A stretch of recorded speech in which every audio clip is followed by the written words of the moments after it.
Hello everybody, welcome back to the channel. Look, today we're looking at another big company cutting back their workforce. We're now looking at Turo, who is laying off around 150 workers, and they are blaming economic uncertainty. It's really unfortunate, but this is the story which we are seeing across both numerous industries and numerous companies.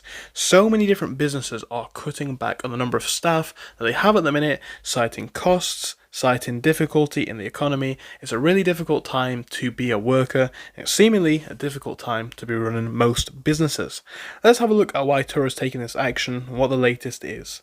So Turo is laying off around 15% of its staff a few months after the San Francisco company's car sharing platform gained notoriety when vehicles rented on the app were used in both a deadly truck attack in New Orleans that killed 14 people and a Cybertruck explosion in Las Vegas. So obviously that's not the best bit of news for them.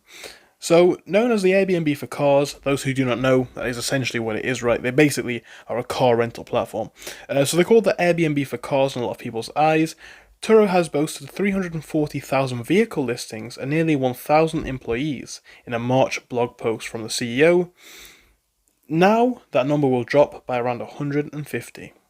So, this is quite substantial.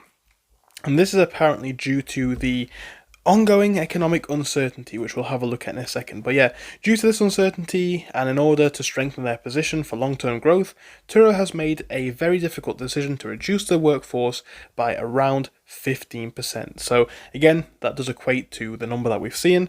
And again, that's quite a substantial percentage when we view it that way.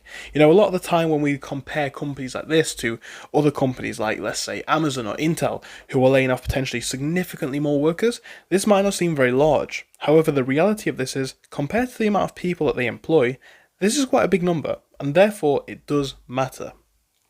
So yeah, it was added that the message for gratitude for departed employees, as the company will support them through the transition, but didn't answer the specific question about severance pay.